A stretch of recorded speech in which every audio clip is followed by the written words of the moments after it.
Qui es-tu, vraiment?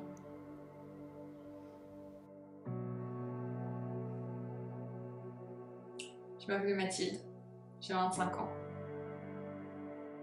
J'ai toujours aimé poser des questions.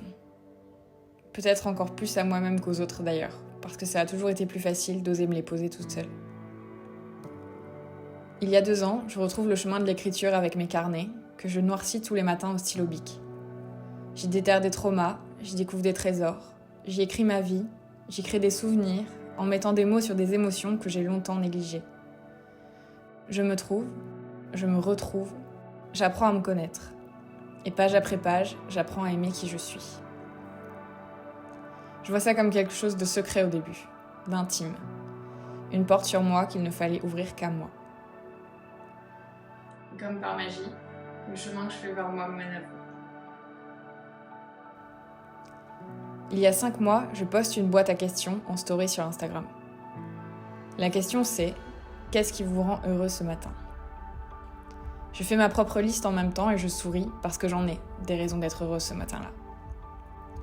Une réponse vient, puis 2, puis des dizaines. Je sens que quelque chose se passe. Je sens que les gens ont besoin de positivité, d'introspection. Ils ont besoin de parler de ce qui occupe leur esprit, de ce qui les rend heureux. Ils ont besoin de savoir ce qui les rend vivants. Je décide alors de commencer à travailler sur des questions pour mieux se connaître et mieux connaître ceux qui nous entourent.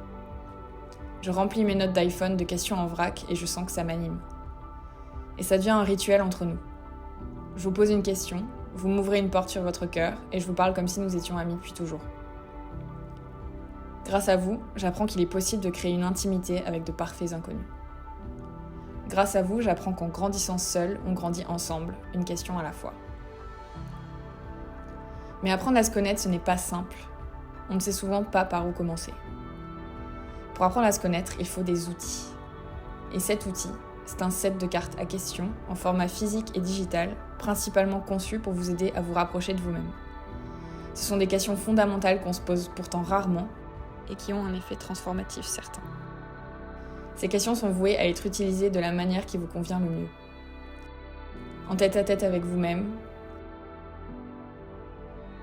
avec d'autres. Dans quoi investis-tu le plus de temps et d'énergie? Par écrit ou à l'oral. Et ces questions, elles vont mûrir avec vous. Parce que l'important, c'est pas la réponse, c'est de se poser des questions. Apprendre à se connaître, c'est une pratique, jamais une destination. Plus on se pose des questions sur soi, plus on apprend à s'accepter et donc à s'aimer. Et je suis convaincue que c'est absolument nécessaire à toute vie heureuse. C'est la mission que j'ai avec Monologue Journalier. Vous aider à vous sentir chez vous, à l'intérieur de vous. Vous donner des outils pour vous retrouver vous, afin de mieux trouver les autres, quels qu'ils soient. On y va? Les monologues journaliers, ce sont les miens, ce sont les vôtres, ce sont les nôtres. Écrivez-les avec moi.